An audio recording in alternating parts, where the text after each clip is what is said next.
Последни вести денеска добро вечер. Диаметрално спротивни ставови на Мицкоски Филипче по одлуката на обвинителството за организиран криминал да го затвори предметот за набавката на модуларните болници. За лидерот на СДСМ Филипче одлуката е потврда дека како министер работел законски и бара извинување од Мицкоски. Премиерот пак одлуката ја оцени како скандалозна и порача дека е можно повторно отворање на случајот доколку се појават нови докази.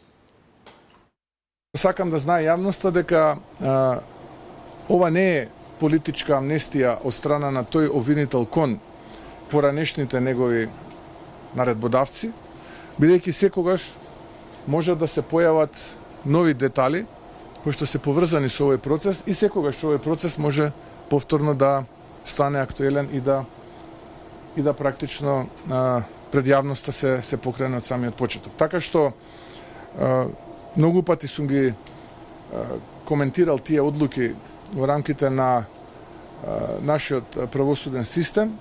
За жал, една од тие скандалозни одлуки е и оваа. Јасно кажа обвинителството, нема злоупотреба на службената должност, нема штета на буџетот и тоа го отсликува целокупното мое работење секаде. Дали на клиника, во интерес на пациентите некорумпирано, така и во рамките на другите функции кои што сум ги имал.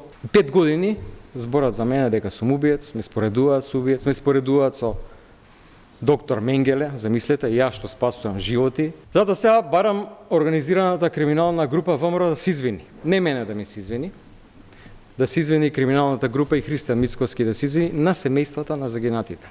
Затоа што 5 години си поигруваат со нивните чувства, со нивните емоции и со нивната жал.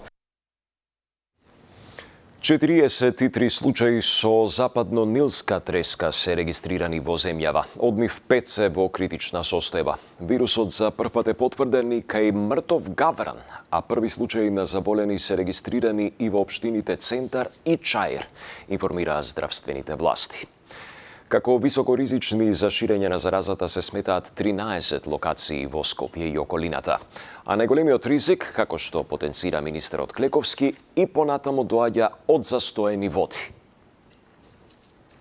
Нилска треска потврдена кај Угинат Гавран во центарот на Скопје.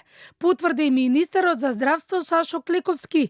Птицата ја пријавиле граѓани во Агенцијата за храна и ветеринарство и било веднаш реагирано. Теренското прскање продолжува и се бара од граѓаните да не стопираат во делот на прскањето, бидејќи се работи за квалитетни и ефикасни средства, што не се штетни по здравјето на луѓето. Исто така општествени одговорни компании учествуваат со 12 возила за прскање. Одговорно тврдам за квалитетот на средствата и нивната нештетност по луѓето. За ларвицидните третмани се користи биопен и бактерија што влијае на развојот на ларвите. Тие се во моментот двете најмодерни средства. Бактеријата со која е извршено последното прскање за ларви во градот Скопје е бактеријата која е препорачена од грчкиот пандан на Институт за јавно здравје како нешто што треба да се работи. Она што во иднина треба да се превземе е да се направи регионално прскање на комарците во општините, кои поради топлите зими преживуваат, но и прскањето да биде порано и навремено, одржување на одводните канали и септичките јами. Не може една општина да прска, а друга не, објаснува министерот. Комарците не познаваат општини. Сметам дека и ларвицидната и адултицидната треба порано да се отпочнува и да се опфати многу поголема површина. Средството е квалитетно, во начинот на растварање и дозата е препорачана според проспектот, така да од таа страна немаме никакви сомнежи. Значи само треба да обрнеме повеќе внимание на водените површини за да не дозволиме да одлетат комарците.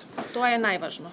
Едно од работите што недостасува, што ја лоцираме во моментот и што ја нема во земјата, се таблети со бацили за дезинсекција на септички јами.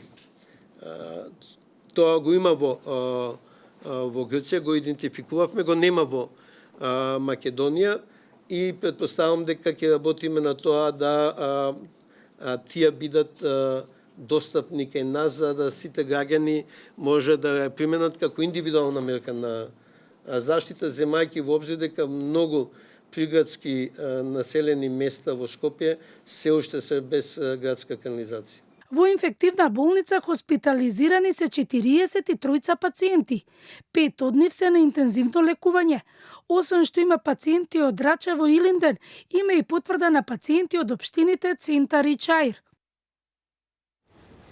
Крај на епидемијата во Гостивар. Состојбата е ставена под контрола и нема ново пријавени случаи поврзани со стомачни тегоби од водата, тврдат здравствените власти.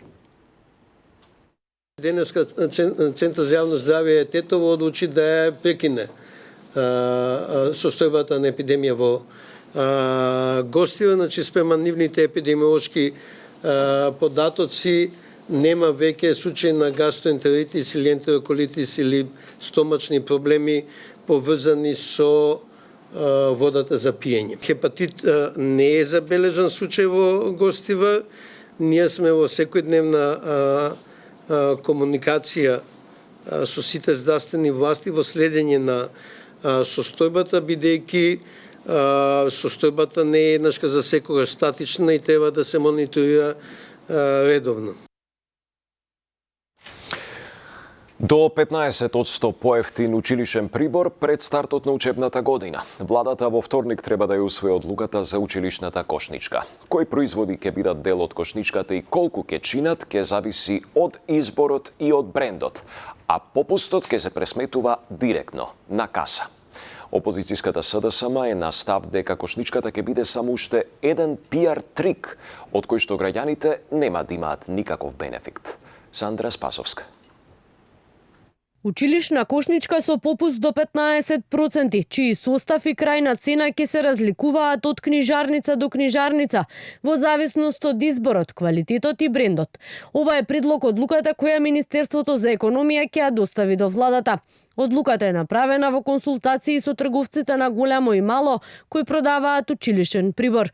Од ресорното министерство појаснуваат дека кошничките ќе бидат јасно означени и поставени на видно место во книжарниците со прецизно наведен состав и цени на производите, а попустот до 15% ќе се пресметува директно на каса и ќе биде прикажан на фискалните сметки. Премиерот Христијан Мицкоски денеска повтори, одлуката ќе биде донесена во вторник на владина седница, а веќе, како што рече, по ова прашање во рамки на владата имало согласност. Ние имаме во рамките на владата согласност на следната владина седница во вторник да донесеме таква одлука со која што ќе се формира училишната кошничка.